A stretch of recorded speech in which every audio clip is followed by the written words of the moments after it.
only got 8 years of life, by the way, just so you know. You only live 8 years. Average person lives 78. You spend 28 of those years sleeping. You spend 10 and a half to 12 of them working. You spend another 3 or 4 shopping, chores, internet, traffic, add it up, you get 8 years. And you're not a newborn, so you got less than that. You got to get in a hurry to make a difference in your life. Time is running out like that. I'm fired up. Are you fired up?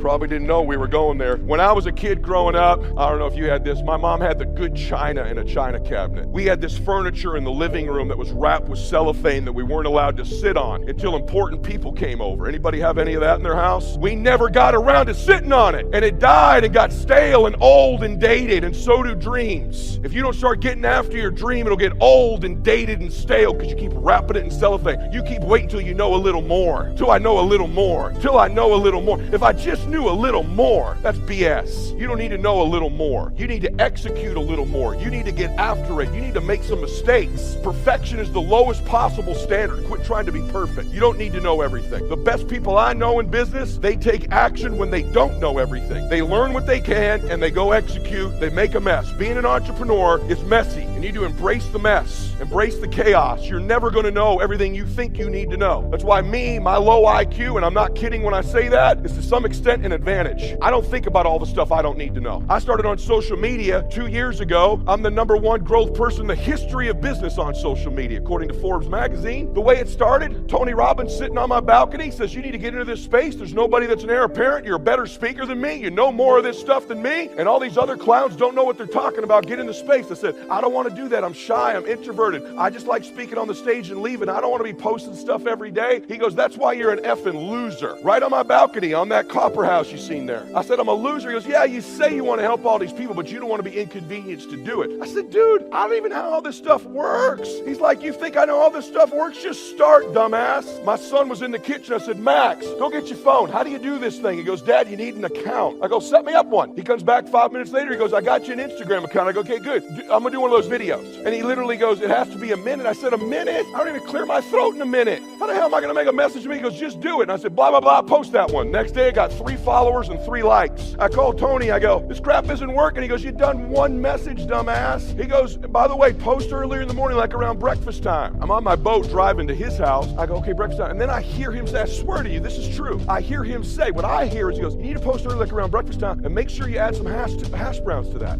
And I don't want to be embarrassed and act like I don't know anymore. So I call my son and I said, hey, you said you knew what you were doing on this stuff. Where the hell are the hash browns on this post?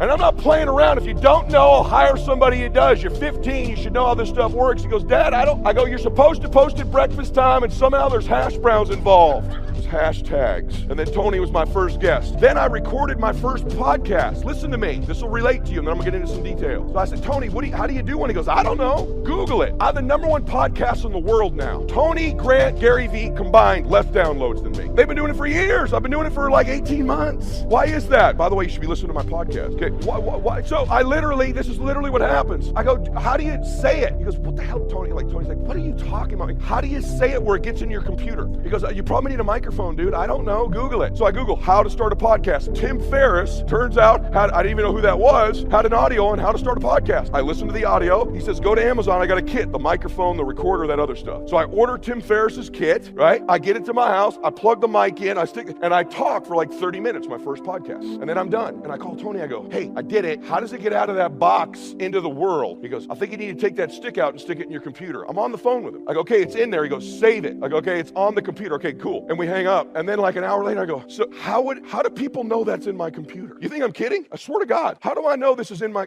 and I call, I go, hey, how's it get out of my computer into the, the internet? He's like, I don't know that part either. I just record when my team does it. I go, I don't have a team. I got Max. He doesn't even know about hash browns. And then I finally figured out he had host thing. Do you think if I waited around to know everything, this would not have happened? You take action. The Lord has a way when you step into a new space of revealing to you the people, places, resources, and things you need in that space, and you go from there and you go to the next one. I have a great friend of mine mine named Carl Edwards was a NASCAR driver.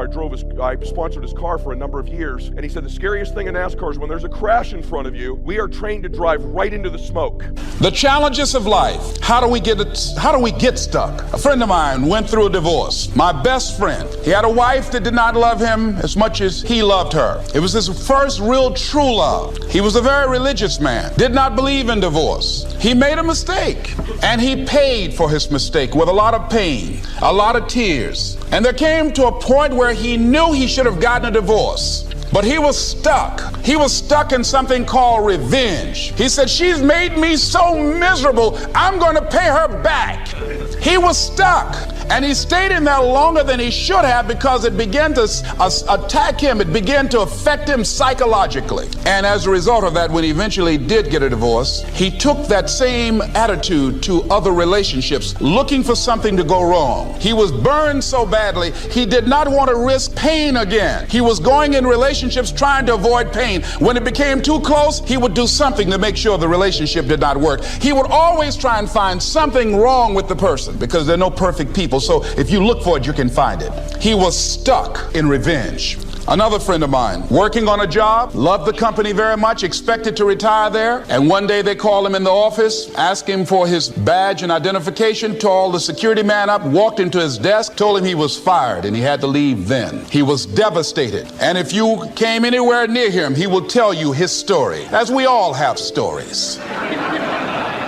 Even when he got a job, he went on the job telling anybody who would listen how they fired him unjustly. And he always ended with, it wasn't fair. Life isn't fair. Life just is. It's not fair that birds eat worms, and they do. The Bible said it quiet until you're finding a still place where you can hear that little voice that directs traffic in your life. It's like the navigational system in my car. It says down 2 blocks and turn left. And that works real good until I turn the music up too loud. And when because I'm out of the 60s, so I turn the music up until you have a hearing deficit, and I'm trying to hear direction, but the music is so loud. Now my new car, it just cuts it down for me right in the middle of the song. Boom, boom, boom, boom. Turn left at the corner. Yeah, and sometimes God has to turn the music down for you because everything's turned up too loud, and God has to turn it down and bring you to your knees where you can hear the still voice. That's what started you. That's what called you. That's what inspired you. Don't let the noise of life or the noise of success or the noise of struggles or the noise of popularity become so loud that you lose your ability to hear the still small voice. For preachers, we think that we are speakers. But let me give you just a key to speaking. People who do not hear right cannot. Have you ever noticed that deaf people talk funny? They talk funny because they hear funny. You talk funny when you're funny. So he's back up in the cave again, and then the still small voice speaks in his life and begins to give him directions. You would be shocked how many leaders live in the cave. Leaders have a tendency to be cavemen. Cavemen, that's why you want it done a certain way. Do it this way or get out of here. Cavemen got a club getting it done. Only time you're nice is on stage. People who work with you behind the scenes know that you're demanding and egotistical and self-centered and stressed out, and when you want it the way you want it. Boom, you caveman. This is my last day. I can get nasty now. Fundamentals form the beginning, the basis, the reality from which everything else flows. And remember, there are no new fundamentals. Fundamentals are old, well established. Beware of someone who claims to have a new fundamental. That's like someone who claims to manufacture antiques. We would have to be suspicious, right? So fundamentals, basics, they are so very important to understand and consider and practice if you wish for the good life. And may I add here, make sure you don't go looking for the exotic answers to success. Success is a very basic process.